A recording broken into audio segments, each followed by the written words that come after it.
I used to think retirement would feel like crossing a finish line, but the truth is, when I got here, I did not feel victorious. I felt uncertain, like I had more time than I knew what to do with, and less direction than I ever expected. People talked about relaxing, slowing down, enjoying life, but nobody told me how. Nobody explained what to do with the long, quiet mornings or the long stretches of unstructured days. And honestly, I felt a little lost.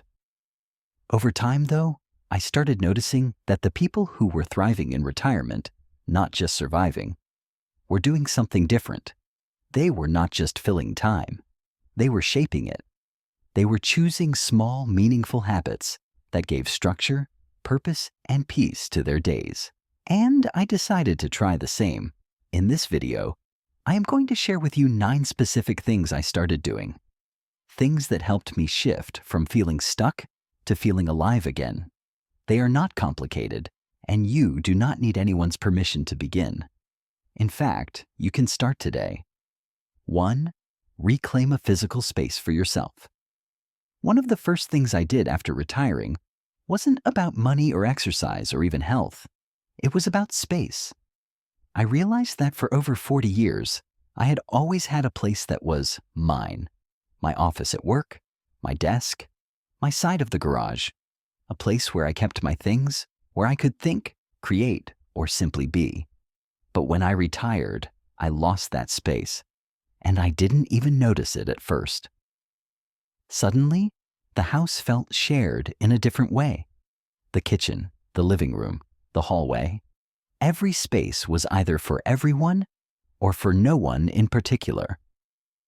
I started feeling like a guest in my own home, and more importantly, I started losing a sense of identity. I no longer had a place that reminded me of who I was or who I still wanted to be. So I decided to take one corner of the house, just one. In my case, it was a small room upstairs that no one used anymore. I cleared it out, slowly, carefully. I moved in a small desk. I brought a chair I loved. I added a lamp, a photo, a bookshelf. I didn't try to make it fancy. I just made it mine, and that changed something in me. Every morning now, I walk into that space with a cup of coffee and sit quietly. Sometimes I read. Sometimes I write in a notebook. Sometimes I just stare out the window and let my thoughts wander. But the point is, I show up for myself in a place that reminds me that I still have a voice, a mind, and a life that is unfolding. If you're a retiree and you're feeling lost, scattered, or unanchored, I encourage you to claim a space. It doesn't have to be big. It doesn't have to be private all the time, but it should be yours. A chair by the window, a table in the corner, a spot in the garage, a tiny part of the garden. Let that space become your ground. Let it remind you that you are still allowed to create, to reflect, and to just be outside of anyone else's expectations. Retirement is not about disappearing from the world. It is about redefining how you belong in it. And sometimes that starts with 4 feet of floor and a little quiet time each day. You are still here. Make space for that. 2. Learn to sit with silence without fear. I never realized how loud my life had been until I retired. Not just the sounds, phones ringing, traffic, people talking, but the constant movement, the mental noise, the to-do lists, deadlines, meetings, responsibilities. After I stopped working, the silence hit me like a wave. And for a while, I did not like it. It felt empty. It made me restless. I would turn on the television just for background noise. I would scroll through the same newspaper twice. I would fidget with little things, just to avoid sitting still. Because the silence made me face questions I had not had to answer in a long time. Questions like, what do I really care about now? Who am I when no one needs me to do anything? But slowly, I began to understand that silence is not the enemy. It is an invitation. Now I try to sit in silence for 10 minutes a day. No phone, no music, no distraction. I sit in my chair. I breathe. I let my thoughts come and I let them go. Some days my mind races. Other days it calms down. Either way, I stay, because that silence has become a kind of friend to me, a mirror that shows me where I really am inside. If you are retired and finding it hard to feel grounded, try this. Sit quietly, just for a few minutes, not to solve anything, not to fix yourself, just to be with yourself. You might feel uncomfortable at first. That is okay. You're not doing it wrong. You're simply learning to reconnect with a part of yourself that has not had your full attention in years. You do not need to meditate perfectly. You do not need to chant or light candles. All you need is a chair and a willingness to be present. Over time, the silence will soften. It will hold you, and it might even speak to you. Not with words, but with clarity. It will help you hear what matters, what hurts, what wants to heal. We live in a world that fears quiet, but in retirement, quiet can be your greatest gift.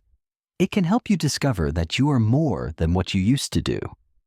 You are still becoming someone, and silence is where that becoming begins. So take a few minutes today. Turn everything off. Sit down. Breathe. You do not have to be busy to be valuable. Sometimes stillness is the most powerful thing you can offer yourself. 3. Build a legacy log. When you reach a certain age, people start asking you about the past, but not in the way you might expect. They don't ask about your job title or how much money you saved. They ask about how you met your spouse, what your father was like, what you remember about your mother's laugh, what scared you when you were young, what gave you hope, what changed you. These are the stories that get lost if we do not write them down. That's why I started keeping a legacy log. It's not a journal. It's not a memoir. It's just one small entry, once a week. I open my notebook and I write down one lesson I've learned, or one story I want my grandchildren to know. Some are funny, some are painful, some are just little moments that shaped me in ways I never noticed before.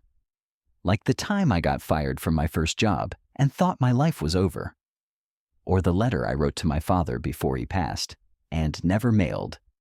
Or the sound of my kids playing in the yard when I came home after a long day. No one told me to do this.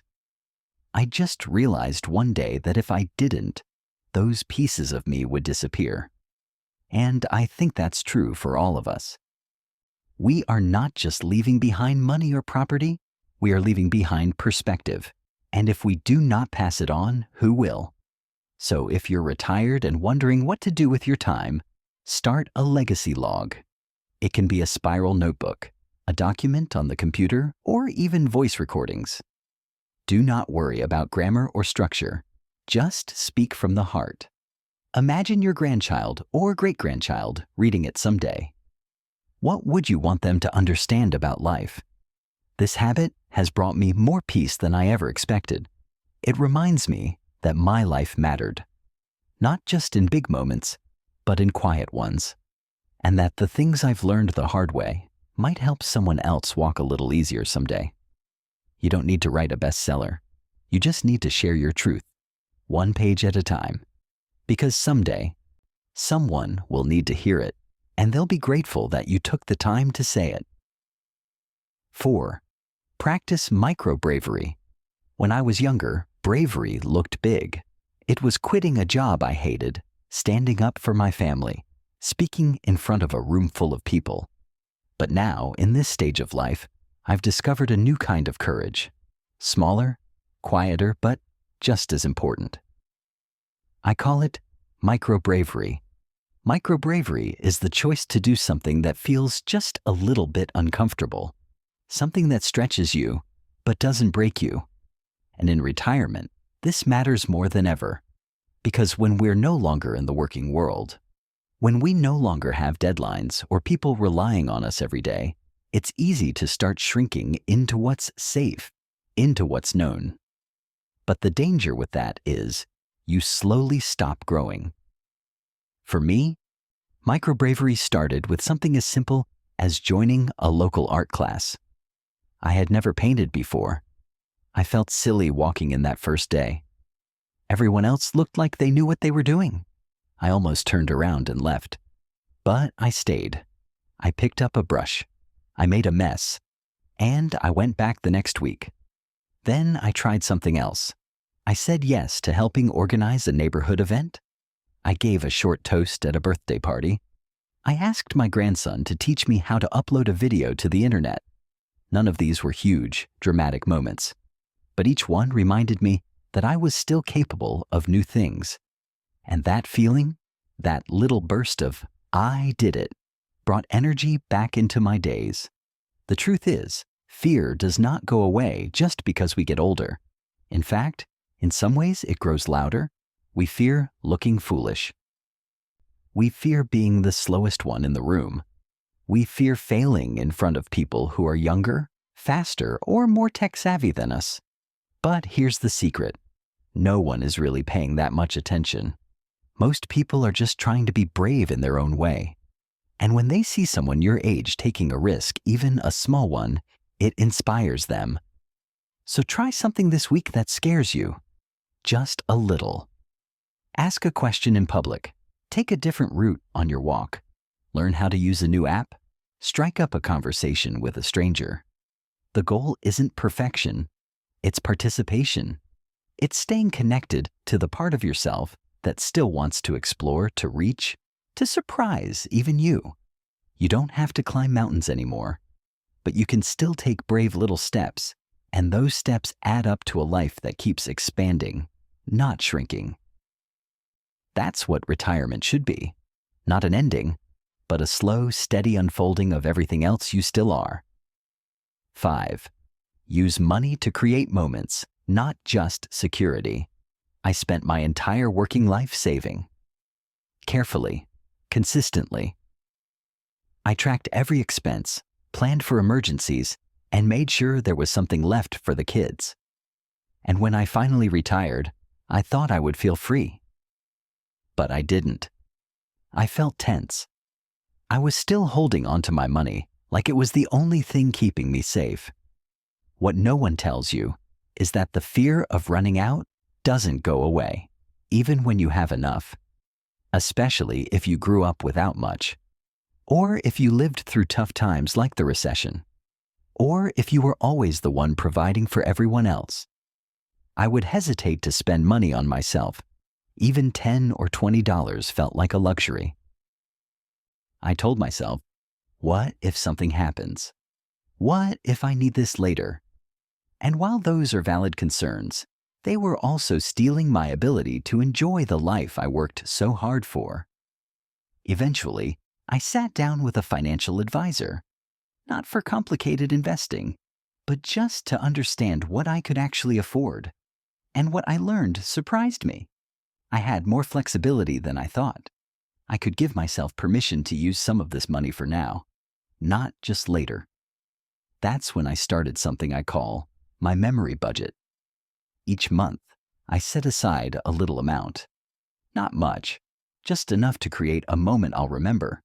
A dinner out with my daughter, a train ride to visit an old friend, tickets to a play, a photo book of family memories printed and sent to my grandchildren. These aren't big purchases, but they leave something behind. Joy, connection, meaning.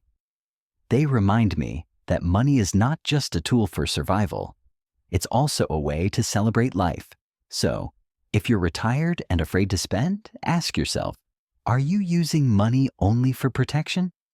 Or are you using it to create moments that actually matter to you? You don't have to be reckless, but you also don't have to hold back so tightly that life passes by untouched. Find a balance. Set a joy budget or a memory fund.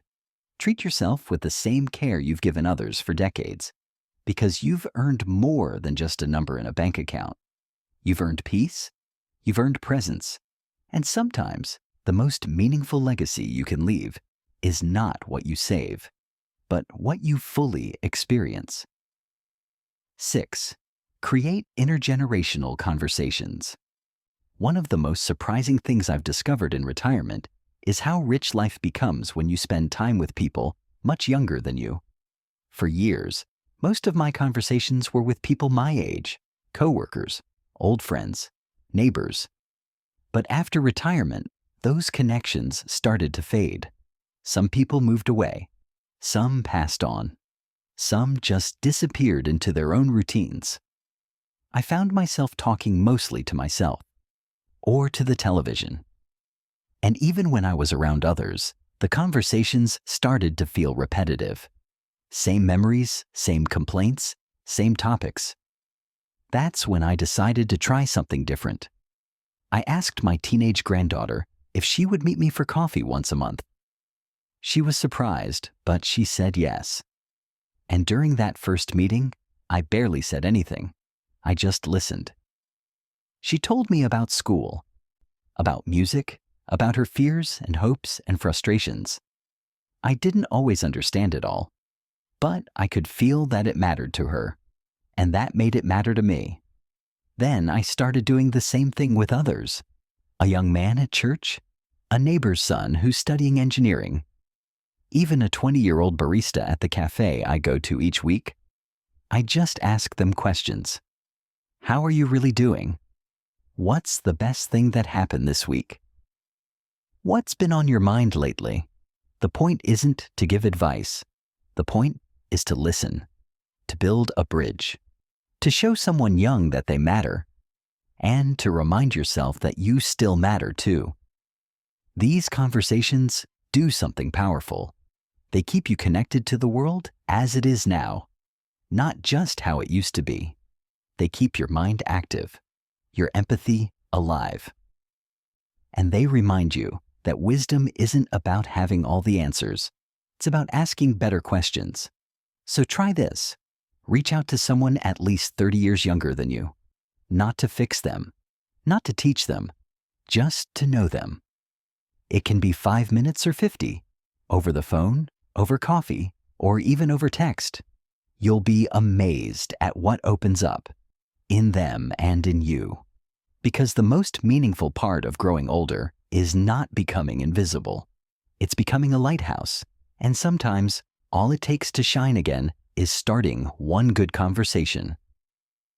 7. Design your week like a life, not like a leftover. After I retired, my weeks started to feel strange. Every day blended into the next. Monday felt like Friday. Saturday felt like Wednesday. And that might sound relaxing, and for a while it was. But over time, I started to feel like my life was just drifting. I was waking up without direction, going to bed without satisfaction. It's not that I didn't have time. I had all the time in the world. But without structure, time loses its meaning, and so do we. When we were working, our weeks had shape. We knew what was happening when. Our lives moved to a rhythm. But in retirement, if we are not careful, the rhythm disappears. And without rhythm, you lose momentum, you lose drive, you lose clarity. That's exactly what happened to me. Then one day I sat down with a notebook and wrote a simple question. What do I want my weeks to feel like? Not what do I want to get done? Not how do I stay busy? But what kind of life do I want to live, even now? I realized I wanted my weeks to feel meaningful, balanced, peaceful, and a little surprising. I wanted a sense of flow, not just passing time. So I started designing my week like I was designing a life, not just filling leftover hours. Monday became my letter writing day. I'd send a note to an old friend or write in my legacy log. Tuesday morning was for errands and walking at the park. Wednesday, I'd try something new. A new recipe, a podcast, a piece of music. Thursday was for quiet. I would turn off all screens for a few hours and just be. Friday became give back day. I'd volunteer, help a neighbor, or call someone I knew was lonely.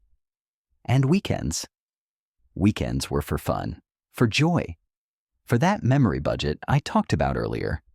It's not a strict schedule.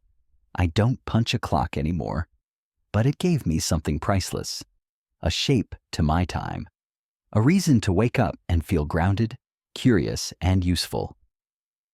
If you're feeling like your days are slipping by, try this. Do not just fill your calendar, shape your week like you're shaping a life, because you are. This chapter counts. These days matter. We don't need to be busy. We need to be intentional. When you give your week meaning, you give your soul something to dance to again. 8. Initiate small acts of repair. One of the quietest of burdens many retirees carry is regret, especially the kind that involves relationships. A friend we lost touch with, a sibling we argued with years ago and never made peace with, a child we disappointed, a neighbor we offended. We often tell ourselves, "It's been too long," or "They probably don't want to hear from me." But here's what I've learned. The longer we wait, the heavier it gets. We do not always need grand apologies or perfect words.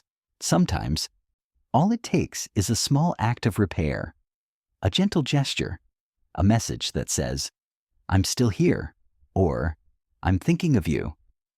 A few years ago, I found an old birthday card from a cousin I hadn't spoken to in more than 2 decades. She had written, "I miss the way we used to laugh." That line stayed with me. I kept meaning to call her, but I didn't. Then one afternoon I picked up the phone. I said, "I don't know why we stopped talking, but I'd like to start again." She cried. I did too. Now we talk once a month. That small act changed something in me. It softened me. It reminded me that relationships don't end unless we let them. You might be carrying something similar, a conversation you avoided, a grudge that's been with you longer than it needs to be. I'm not saying every relationship can be fixed. Some people are gone. Some boundaries need to remain, but many wounds don't need to stay open. So here's what I encourage you to do. Pick one relationship that weighs on your heart and ask yourself, what's the smallest act of healing I can offer? Maybe it's a postcard. Maybe it's a voicemail. Maybe it's a prayer. You do not need to fix the whole thing. You just need to open the door a crack. You'd be surprised how many people are waiting on the other side of that door, hoping you will. And even if they do not respond, you will have done something powerful. You will have chosen peace. You will have chosen love over pride. You will have chosen to let go of what no longer serves you. That's real courage. And that's the kind of healing retirement can offer, if we are brave enough to begin. 9. Plan your goodbye so you can enjoy your today. This might sound uncomfortable, but stay with me. One of the most freeing things I have done since retiring is to start quietly preparing for my own goodbye. Now I'm not planning to leave anytime soon. I still have gardens to grow, grandkids to chase, books to finish. But the truth is, none of us know how much time we have. And for most of my life, I avoided thinking about it. I thought, I'll deal with that later. But later always feels too early when it comes. What I've learned is that when you face your ending with calm and clarity, your present becomes lighter, richer, more meaningful. So I started writing a letter for when I'm gone. It's not a will, it's not legal. It's just words, my words, about what I loved in life, about what I hope for my children and grandchildren, about who I really was, behind all the roles and routines. I also chose a few songs I'd like played at my memorial. I made a list of people I want to say goodbye to in person if I'm able. I even picked out a few photos I'd like others to remember me by. Not the formal portraits, but the real ones. Laughing in the garden, holding a newborn, sitting on the porch with coffee. None of this is morbid. It's honest. It's an act of love. I want to take that burden off my kids. I want to say what I need to say while I still have the breath to say it. And more than anything, I want to live the rest of my days with nothing unsaid, nothing unloved, nothing uncelebrated. If you haven't done this yet, I encourage you to start. One page, one letter, one plan. You don't need to finish it all at once, but take a small step. Because when the end no longer feels like a secret or a threat, the middle, the part we're living right now, becomes so much more beautiful.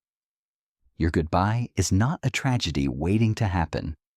It's part of your gift to the people you love. And the more prepared you are for that, the more peace you'll have today. We are still here, and that means we still get to choose how this chapter ends. With dignity, with presence, and with deep joy.